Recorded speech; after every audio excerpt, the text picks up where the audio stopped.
Assalamualaikum warahmatullahi wabarakatuh. Perkenalkan, saya Siti Julaiha dengan NIM 3225021001. Saya dari kelas reguler B. Di sini saya mendapatkan tugas strategi dan inovasi pembelajaran sejarah, yaitu menjelaskan materi atau strategi apa yang bisa saya gunakan sebagai guru agar belajar sejarah lebih efektif. Baik, di sini saya akan menjelaskan strategi yang dilakukan ketika saya menjadi guru agar belajar sejarah lebih efektif. Mengajar sejarah kepada siswa memiliki tantangan tersendiri. Pasalnya, belajar materi ini cenderung mudah bosan. Namun, hal tersebut tidak boleh membuat semangat Anda kendor. Sejarah adalah pelajaran yang penting untuk terus dibagikan kepada peserta didik. Peran Anda sebagai tenaga pendidik sangat penting untuk menjadi jembatan agar siswa memahami sejarah dengan baik.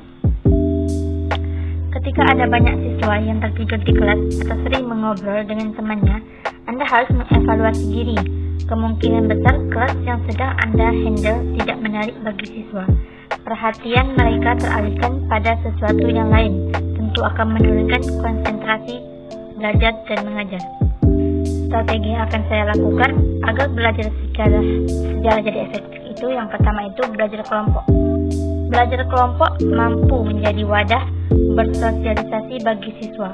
Saat belajar secara kelompok, kamu dapat melatih diri untuk berbicara dan menyampaikan pendapat dengan baik di depan teman-teman. Kamu juga akan belajar mengenali sifat teman-teman sekelompok yang mungkin tidak sama dengan sifatmu. Yang kedua itu ada melakukan project flow of sejarah. Pelajaran sejarah juga bisa menjadi menarik jika Anda memanfaatkan tren ini. Berilah siswa sebuah tugas untuk membuat vlog berdurasi 10-15 menit saja. Topik yang paling mudah adalah dengan mengulas situs-situs sejarah seperti candi, museum, dan bangunan kuno. Sebelum itu, tentu Anda perlu membekali mereka teknik membuat video sederhana. Tips yang sangat manjur untuk menciptakan pembelajaran yang menyenangkan adalah mengikuti tren. Nah, dengan melakukan vlog sejarah, siswa bisa dengan mudah untuk memahami pelajaran sejarah. Yang ketiga itu menonton film bertema sejarah. Film juga menjadi media yang efektif hampir di semua mata pelajaran. Begitupun dalam menyampaikan sejarah kepada anak-anak. Menonton bersama-sama di dalam kelas akan membedakan kesannya ketika mereka hanya menyaksikannya sendiri. Manfaatkan momen tersebut untuk menciptakan rasa kebersamaan yang edukatif. Hal yang perlu diperhatikan dalam menerapkan tips ini adalah mengenai jenis filmnya. Nah, pastikan film yang ditonton tersebut adalah film terbaru namun tetap bertemakan sejarah. Mengapa harus baru? Karena secara visual dan penyampaiannya, film tahun 2000-an itu lebih mudah dicerna oleh para pelajar. Dan juga hindari film dokumenter yang sangat serius dan monoton. Durasinya juga perlu menjadi pertimbangan yang menentukan efektif tidaknya pembelajaran ini. Pilihlah film dengan tayangan yang tidak pendek namun juga tidak terlalu panjang. Setelah menonton, kita sebagai guru juga harus meminta feedback dari siswa mengenai film tersebut. Jika perlu, kita meminta mereka untuk membuat review dalam bentuk tulisan. Yang selanjutnya itu mini drama. Jika poin ketiga tersebut siswa menyaksikan peristiwa pada masa lampau melalui film, maka kegiatan selanjutnya yang dapat kita lakukan sebagai guru untuk membuat siswa suka dalam pelajaran sejarah yaitu menyelenggarakan mini drama. Tidak hanya menanamkan rasa bangga dan kecintaan kepada negara, aktivitas ini juga melatih mental dan kekompakan. Jangan lupa untuk memanfaatkan teknologi dengan merekam penampilan mereka di kelas. Hasil rekamannya bisa lagi ditonton bersama-sama. Bahkan mereka dengan sangat gembiranya bisa menunjukkan kepada keluarga mereka masing-masing. Yang selanjutnya itu, yang kelima, mengajar dengan gaya storytelling. Dikarenakan materi sejarah syarat dengan cerita-cerita masa lalu, maka sangat pas menyampaikannya dengan gaya storytelling. Masih banyak guru sejarah yang mengajar sekolah yang mengajar seolah-olah hanya memberikan sebuah berita kepada siswa. Hal demikian tentu akan sangat membosankan, terlebih lagi jika berkaitan dengan nama dan tempat, tanggal, dan peristiwa yang diharuskan untuk menghafal. Untuk menyiasatinya, tentu materi sejarah juga harus disampaikan dengan cara bercerita.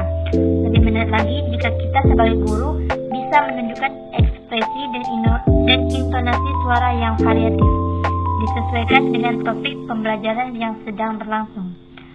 Cara ini akan lebih menarik antusias siswa dalam mengikuti pelajaran.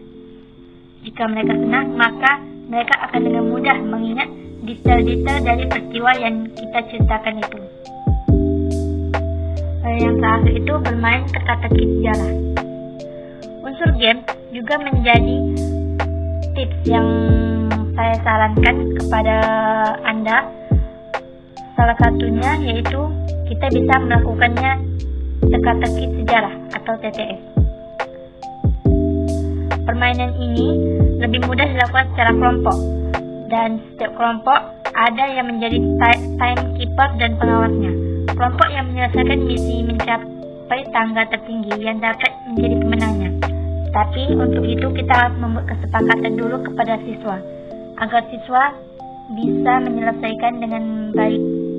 Nah, di sini saya juga ada tips menyenangkan dalam pelajaran sejarah. Yang pertama itu membaca buku-buku sejarah. Hal yang pertama yang harus kamu lakukan untuk dapat mengerti pelajaran sejarah ialah membaca buku-buku sejarah. Bila kamu bukan tipe orang yang bisa bertahan membaca buku tebal, kamu bisa memulainya dengan membaca buku-buku yang mengangkat tokoh-tokoh sejarah. Nah, untuk permulaan, kamu bisa memilih buku-buku yang berisikan tokoh-tokoh sejarah populer seperti Insinyur Soekarno, Muhammad Hatta, ataupun Host Djokroaminoto. Biasanya dalam buku-buku tersebut terdapat beberapa penggalan peristiwa penting sejarah yang pastinya berkaitan dengan kurikulum sejarah di sekolah. Yang kedua itu membuat catatan peristiwa penting sejarah. Nah, yang kedua itu hal terpenting yang harus kamu perhatikan atau pahami dalam pelajaran sejarah ialah peristiwa-peristiwa penting yang bersejarah. Karena peristiwa-peristiwa itu tentunya akan lebih sering keluar pada berbagai tugas yang diberikan oleh guru ataupun soal ujian nantinya. Agar kamu dapat mengetahui peristiwa penting tersebut, maka kamu harus membuat catatan tentang peristiwa penting tersebut. Catatan itu bisa kamu mulai dengan mencatatnya berdasarkan kronologis waktu atau alur waktu peristiwanya. Dengan dimulai secara kronologis, maka akan memudahkan kamu mempelajari alur peristiwa sejarah tersebut. Yang selanjutnya itu berdiskusi dengan teman. Nah, bila kamu tipe pelajar yang sulit menghafal, maka kamu harus belajar sejarah bersama teman-teman kamu dengan cara berdiskusi. Sebab dengan cara berdiskusi kamu lebih bisa memahami peristiwa sejarah sekaligus siapa saja tokoh yang terlibat di dalamnya. Dengan saling diskusi, kamu dan teman-teman kamu akan saling mengisi kekurangan pemahaman akan peristiwa bersejarah ataupun informasi lainnya yang mendukung. Dalam melakukan diskusi tersebut, kamu tidak harus melakukannya dengan situasi yang terlalu serius. Kalau diskusi bisa dilakukan dalam suasana yang santai, bahkan saat kamu sudah nongkrong bersama teman-teman kamu. Yang selanjutnya itu sering berkunjung ke museum dan tempat bersejarah. Kalau kamu ingin mengerti segala hal yang berbau sejarah, suatu hal maka kamu harus sering bermain ke museum atau lokasi wisata bersejarah. Sebab di tempat itu kamu bisa belajar sejarah dengan menyenangkan.